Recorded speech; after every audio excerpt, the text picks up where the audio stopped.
বর্ধমানে থাকি, অথচ 108 শিব মন্দির দেখা হলো না। আর আজ রবিবার ছুটির দিন চলে এলাম। আপনারা যারা শিয়ালদা থেকে আসতে চান তারা মা তারা এক্সপ্রেসে আসতে পারেন, কিংবা শিয়ালদা বর্ধমান লোকালে আসতে পারেন। আর হাওড়া থেকে এলে বর্ধমান মেমু স্পেশাল বা হাওড়া বর্ধমান কর অথবা মেন লাইন ধরে আপনারা বর্ধমান স্টেশনে এসে টোটো পেয়ে যাবেন। আর তারপর নবাবহাট বাস স্ট্যান্ডে নেমে এই মন্দির। 1788 খ্রিস্টাব্দে এই মন্দির নির্মাণ হয় রাজমাতা বিষ্ণুকুমারী দেবীর স্বপ্নাদেশ অনুসারে। 1790 খ্রিস্টাব্দে শেষ হয়।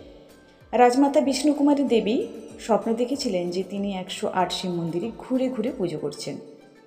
200 বছর অতিক্রান্ত হয়ে গেছে।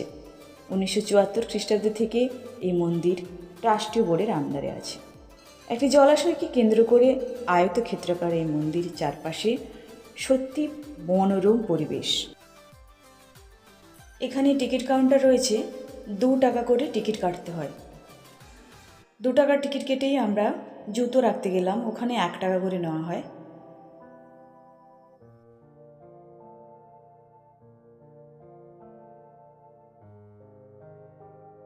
আর তারপরে মন্দিরের উদ্দেশ্যে রওনা হলাম। কোন দিক থেকে শুরু করব সেটাই বুঝতে পারছিলাম না, বাট যে কোনো এক দিক থেকে শুরু করলাম। আমরা যখন গিয়েছিলাম বিকেল হয়ে গিয়েছিল, তাই পুজো শেষ হয়ে গেছে।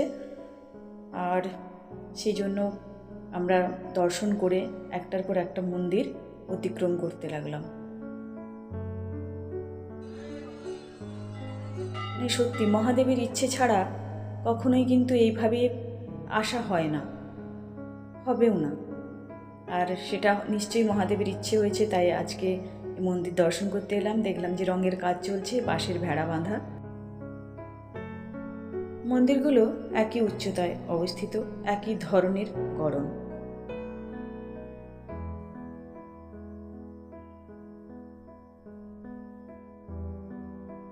সন্ধ্যের পরে প্রত্যেকটা মন্দিরে একটি করে মোমবাতি জ্বালানো হয়।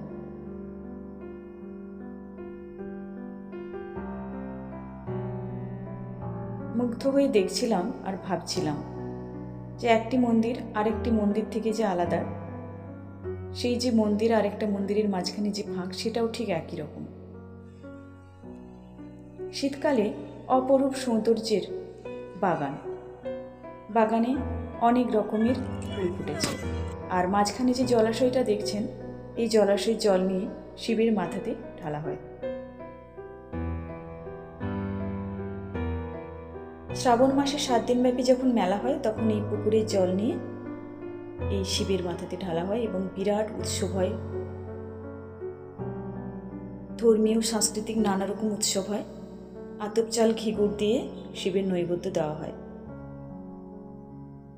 একটি মন্দির দেখে আমি থমকে গেলাম, সেটা হলো ঈশান কোণের মন্দির। লেখা আছে উপরে ঈশান কোণ বলে। আর এই শিবলিঙ্গটা একটু আলাদা, একটু বড়। এখানে প্রণাম করলাম। অপরূপ মূর্তি, নানা রকমের গোলাপ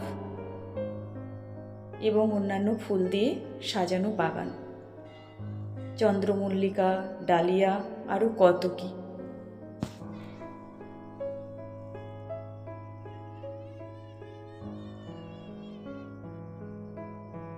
দুপুর গড়িয়ে এখন বিকেল হতে চলেছে, সূর্যাস্তের পথে। আর সেই সময়ে আমরা গেছি, আর চারিদিক ঘুরে ঘুরে অপূর্ব মনোমুগ্ধকর পরিবেশে নিজেকে যেন হারিয়ে ফেলছি। অনেক রকমের গোলাপ দিয়ে সাজানো বাগান, কি ভালো যে লাগছে তা বলে বোঝাতে পারবো না।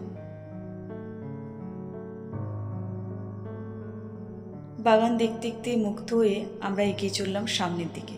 এটা মন্দিরের বিপরীত পাশ। এখানে আরেকটি শিব মন্দির রয়েছে। মোট 109টি শিব মন্দির। এখানে গাড়ি পার্কিংয়ের ব্যবস্থা রয়েছে। রাজকুমারী বিষ্ণুকুমারী দেবী মনে করতেন যে 108 শিব মন্দির ঘুরে ঘুরে পুজো করলে 108 বার শিবের নাম জপই করা হয়। 108 বার শিবের নাম জপ করার থেকে 108টি শিব মন্দিরে ঘুরে ঘুরে পুজো করা অনেক বেশি নাকি ফলপ্রদ।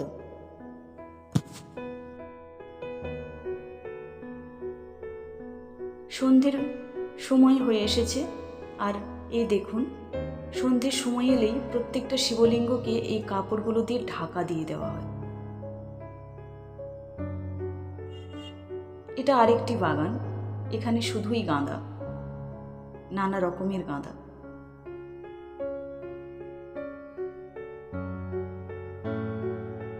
এই দেখুন, ঢাকা দিয়ে দেওয়া হয়েছে। সন্ধেবেলা এইভাবে শিবলিঙ্গের গায়ে চাদর দিয়ে ঢাকা দিয়ে দেওয়া হয়।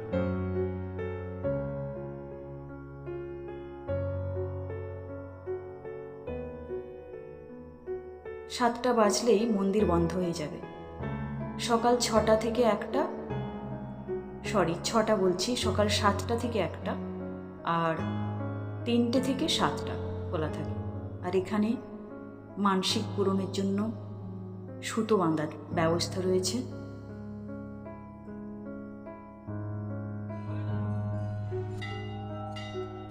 এখানে রয়েছে একটি বড় ঘণ্টা এবং অনেক ছোট ছোট ঘণ্টার সমন্বয়।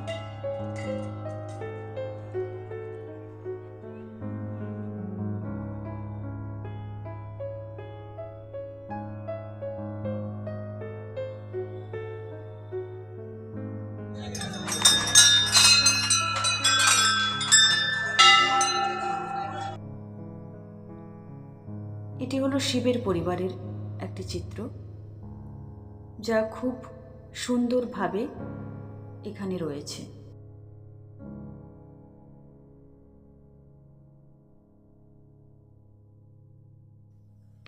এবার ফেরার পালা। আর ফেরার পথে নন্দীর কানে কানে সবাই যে যার মনের কথা জানায়। আমি একটু জানিয়ে নিলাম, যার যেটা চাওয়া নাকি এইভাবে কানে কানে জানালে সব নাকি ফল পাওয়া যায়। তো সবাই যে যার মনের কথা জানাচ্ছে, আর আমিও জানালাম। আর এবার বাড়ি চলে যাব, সন্ধেও হয়ে এসছে। তাই আজকের মতো এখানেই ভিডিওটি রাখ। মহাদেবের আশীর্বাদ সবার সাথে থাকুক।